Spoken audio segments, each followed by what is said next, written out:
오늘 마태복음 19장에는 크게 세 가지 내용이 나옵니다. 앞에 부분에는 가정에 대한 이야기가 나왔죠.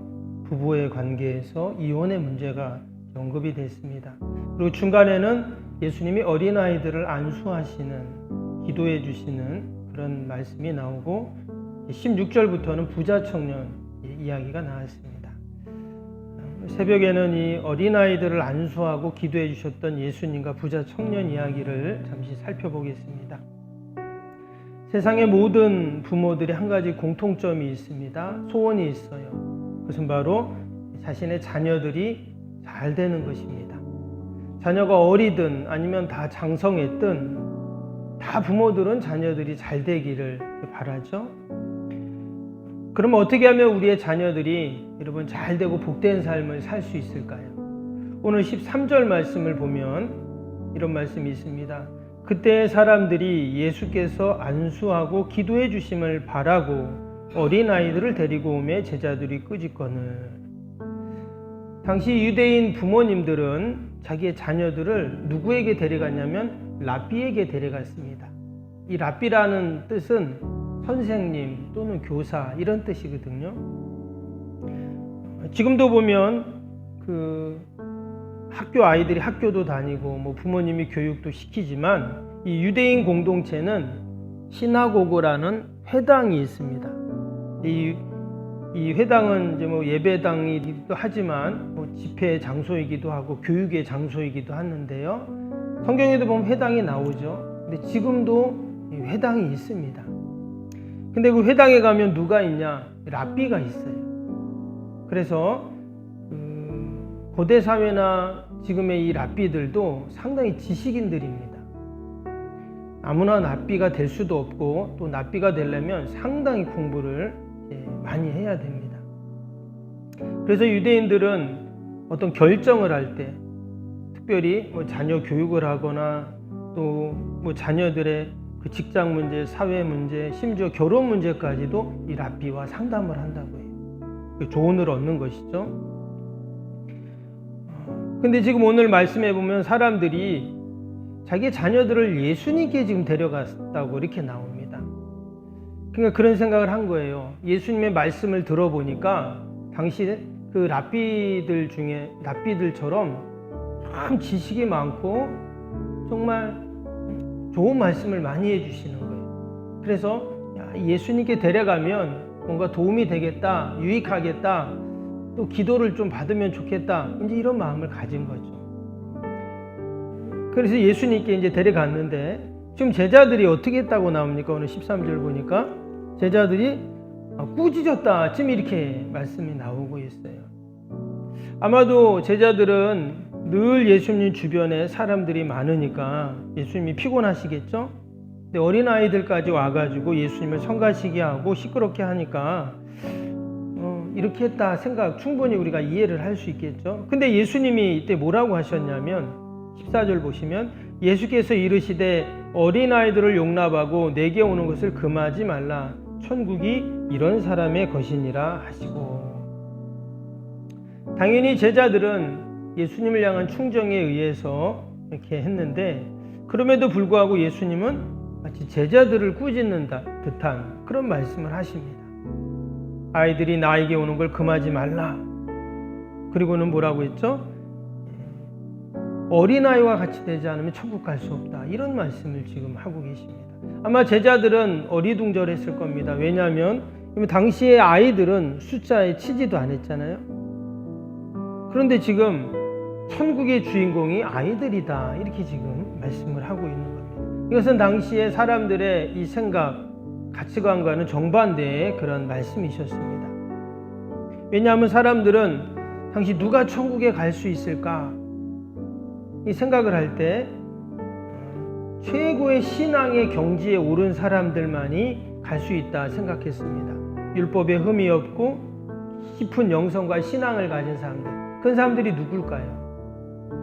소위 당시의 종교 지도자들이라고 하는 제사장이나 바리새인들, 또 서기관들 이런 사람들이라고 생각했어요. 이런 사람들이 천국에 간다 이렇게 생각을 했기 때문에 어린아이가 천국에 간다는 것은 말도 안 된다는 거예요. 왜? 어린아이는 미숙한 존재로 여겼고 온전한 인격체가 되지 못한 그런 자들이다 생각했기 때문에 당연히 천국에 갈 수 없죠. 그런데 지금 예수님은 그런 어린아이가 천국의 주인공이다 이러시는 겁니다. 왜 지금 예수님께서 이 하나님의 나라 천국에 어린아이가 갖지 않으면 갈 수 없다고 이렇게 말씀하셨을까? 먼저는 예수님이 지금 이 아이들을 아주 소중히 여기셨다는 것을 알 수 있습니다. 여러분, 천국은 어떤 곳입니까? 천국은 너무 좋은 곳이죠. 아멘. 예. 너무 좋은 것이어도 지금 갑시다 그러면 또 천천히 가자 그러죠. 근데 여러분, 그 좋은 것, 그 존귀한 것, 너무나 소중한 것, 거기에 지금 아이들이 주인공이라고 했으니까 아이들이 그렇게 소중하고 존귀한 자들이라는 말이에요. 그것을 알 수 있는 것이 오늘 15절에 보니까 어떻게 하십니까? 예수님이 그들에게 안수를 해주셨다 이런 말씀이 나옵니다. 지금 예수님께 온 아이들을 다 한 명 한 명 안수, 축복 기도를 해주셨어요. 이 말은 아이들을 아주 귀하게 소중히 여기셨다 하는 것을 알 수 있습니다. 오늘 말씀은 요 중간에 요 딱 세 구절로 아이들에 대한 내용이 끝나지만 이 다른 복음서 마가복음이나 누가복음에 보면 예수님이 아이들을 다 품에 안고 축복 기도해 주셨다 이렇게 이제 좀 더 구체적으로 나오는데, 여러분, 예수님 품에 있는 이 아이들, 그래서 예수님께 한 명 한 명 안수 기도 받고 축복을 받은 아이들이 그럼 나중에 어떻게 됐을까요? 성경에 나오지 않지만 분명히 그 아이들은 내가 어렸을 때 예수님께 축복받았어, 예수님께 이런 기도 받았어, 예수님이 나 이렇게 딱 꼭 안아주셨어, 아마 이런 마음을 갖고 이 아이들이 나중에 교회 큰 일꾼들, 기둥들이 분명히 되었을 겁니다.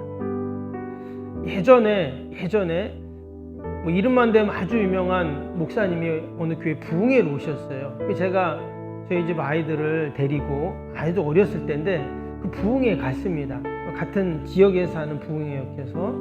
그래서 이제 이 아이들을 데려갔는데 예배가 끝나고 그 목사님과 이렇게 사진을 찍어요. 근데 그 목사 아주 유명한 목사님이거든요.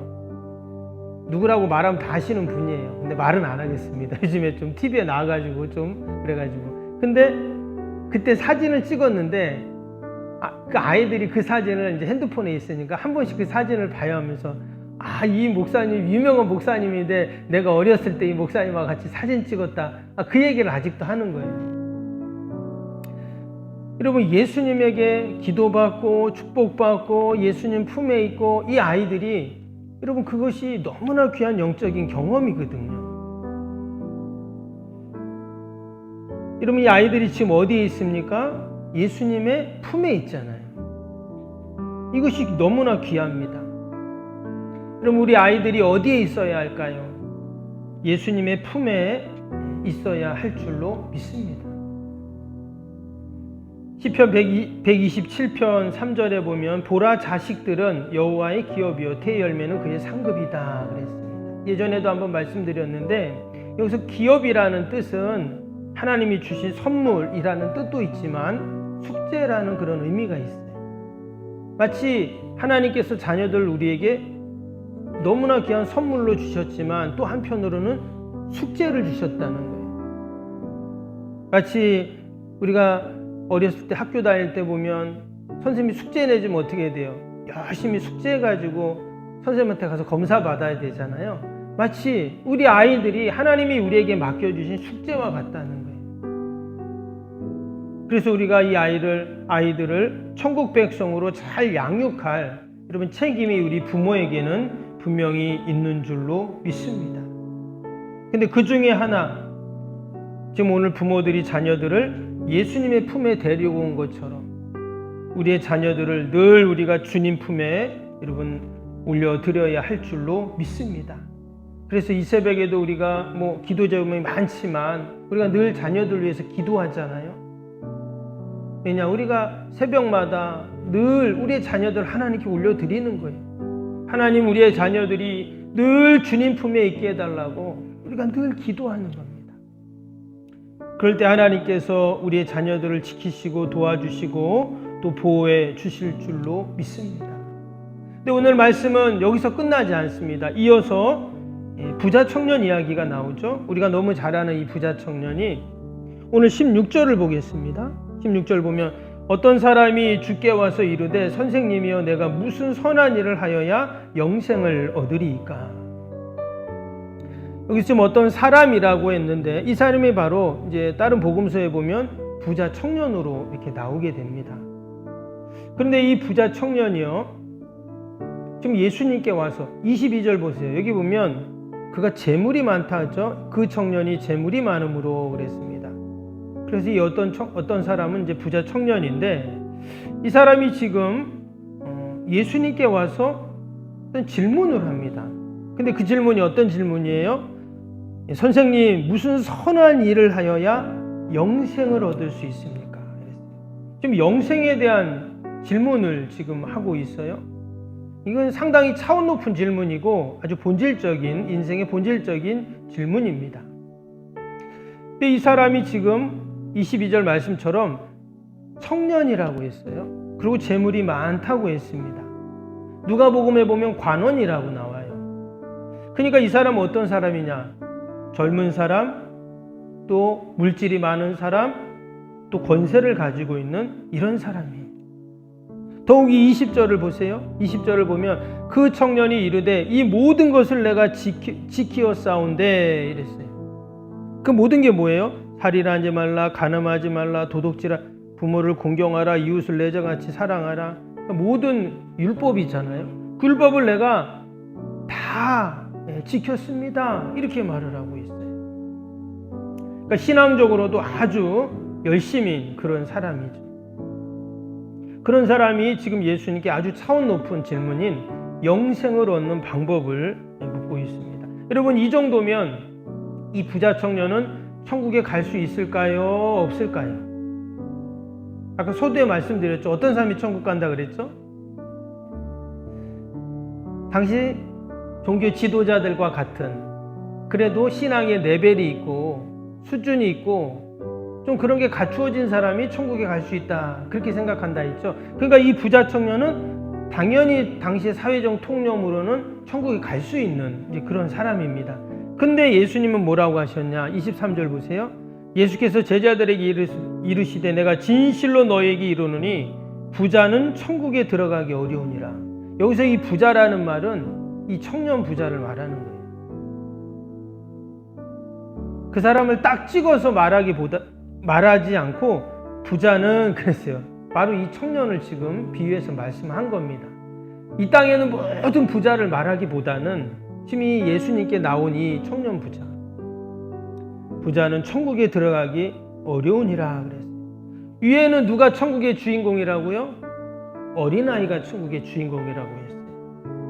그리고는 누구보다 천국에 들어갈 것 같았던 이 부자 청년은 들어가기 힘들다, 이렇게 말씀하신 거예요. 너무나 안타까운 것은요, 이 부자 청년이 지금 어린아이들도 예수님 품에 있고 지금 이 부자 청년도 예수님 품에 있었는데 22절 보세요. 22절 보니까 그 청년이 재물이 많음으로 이 말씀을 듣고 근심하여 가니라. 처음에는 다 예수님 품에 있었던 것 같았는데 부자 청년은 어떻게 했다고요? 예수님 품을 떠나서 가버렸어요. 이것이 너무나 안타까운 이야기죠. 젊고 돈도 많고 권세도 있고 누구보다 신앙도 많았던 이 사람이 주님 품에 있어야 되는데 떠나가 버린 거예요. 마치 천국을 떠나가 버린 거죠. 여러분, 오늘 이 어린아이와 부자 청년 이야기를 통해서 하나님이 우리에게 주시는 귀한 교훈이 있습니다. 여러분, 저와 여러분들 또 우리의 자녀들은 늘 어디에 있어야 될까요? 주님 품에 여러분 있어야 할 줄로 믿습니다. 혹시 부자 청년처럼 내가 젊지는 못할지라도, 부자는 아닐지라도, 세상적인 권력은 없을지라도, 내 신앙은 조금 부족할지라도 어디에 있으면 돼요? 주님 품에 있으면 되는 거예요. 그러면 오늘도 주님께서 우리를 다 안아주시고 우리를 안수하시고 기도해 주시고 축복해 주시고 그리고 오늘도 주님 우리를 도와주실 줄로 믿습니다. 새벽에 주님 품에 계신 저와 여러분 늘 하나님께서 도우시고 함께 하실 줄로 믿습니다. 그리고 월요일 기도 오늘 함께 하겠습니다. 16번부터 30번까지 월요일 기도입니다. 기도와 헌신을 통해 보이지 않는 영적 성전 건축이 먼저 이루어지게 하옵소서. 아멘. 모든 성도들이 믿음의 눈을 열어 하나님의 새 역사를 바라보게 하옵소서. 아멘. 성전을 봉헌하기까지 성도들에게 흔들리지 않는 반석 같은 믿음을 주옵소서. 아멘. 이웃사랑 섬김 세계 선교가 한 채 흐트러짐 없이 이루어지게 하옵소서. 아멘. 새로운 공간이 다음 세대와 모든 열방을 구원하는 축복의 통로가 되게 하옵소서. 아멘. 교회 건축이 고통당하는 자들의 치유와 회복의 성산으로 쓰임받게 하옵소서. 아멘. 온 성도들이 주님의 거룩한 비전에 하나 되고 소명을 따라 헌신하게 하옵소서. 아멘. 각자 형편은 다르지만 주님께 빚진 자의 마음으로 동일한 헌신을 하게 하옵소서. 아멘. 성도들이 물질을 드릴 때마다 세상이 줄 수 없는 감격과 기쁨을 누리게 하옵소서. 아멘. 성도들이 땅의 기름진 복을 받아 약속한 모든 헌신을 넉넉히 감당하게 하옵소서. 아멘. 모든 성도가 믿음 안에서 기적의 역사를 이루는 통로로 쓰임받게 하옵소서. 아멘. 사랑으로 하나 되어 주님의 몸된 교회를 더욱 잘 세워나가게 하옵소서. 아멘. 주님이 피로 사신 교회를 더욱더 사랑하게 하시고 서로를 돌아보게 하옵소서. 아멘. 성전 건축이 진행되는 동안 더욱 견고한 사랑의 공동체가 되게 하옵소서. 아멘. 공동체를 위협하는 어떤 역경과 도전에도 사랑과 믿음으로 승리하게 하옵소서. 아멘. 예수님의 이름으로 기도합니다. 아멘. 사랑과 은혜가 충만하신 하나님 아버지, 우리가 늘 주님 품에 있게 하여 주옵소서. 부자 청년 부족한 게 하나 없었지만 결국은 그는 주님을 근심하며 떠나갔다고 했는데, 하나님 우리는 늘 주님 안에 있어 주님이 부어주시는 은혜와 축복으로 살아가게 하여 주옵소서. 그러한 믿음과 소망을 갖고 이 새벽에도 기도합니다. 나라 민족과 교회와 이웃과 사랑하는 자녀들 하나님 다 올려드리오니 오늘도 우리의 기도를 다 들으시고 선하게 인도하여 주옵소서. 소망하고 바라고 계획하는 일들이 있습니다. 하나님 내 힘으로 할 수 없지만 하나님이 도우시면 능히 감당할 줄로 믿사오니 오늘도 다 이루어 주시옵소서. 특별히 연약한 육신 하나님 이 새벽에도 주님 전에 나왔습니다. 주님 피 묻은 손으로 꼭 붙잡아 주시고 날마다 회복되고 치료되고 강건케 하여 주옵소서. 건강 때문에 염려 근심하지 않도록 늘 건강하여 주님 오실 때까지 흠없이 보존되게 하여 주옵소서. 하나님 오늘도 멀리 출타 있는 우리 성도들 자녀들 어디 있든지 동일한 은혜와 복으로 함께 하시고 늘 주님 품에 거하게 하여 주옵소서. 감사하며 예수님의 이름으로 기도하옵나이다. 아멘. 하늘에 계신 우리 아버지의 이름을 거룩하게 하시며 아버지의 나라가 오게 하시며 아버지의 뜻이 하늘에서와 같이 땅에서도 이루어지게 하소서. 오늘 우리에게 일용할 양식을 주시고 우리가 우리에게 잘못한 사람을 용서하여 준 것 같이 우리 죄를 용서하여 주시고 우리를 시험에 빠지지 않게 하시고 악에서 구하소서. 나라와 권능과 영광이 영원히 아버지의 것입니다. 아멘.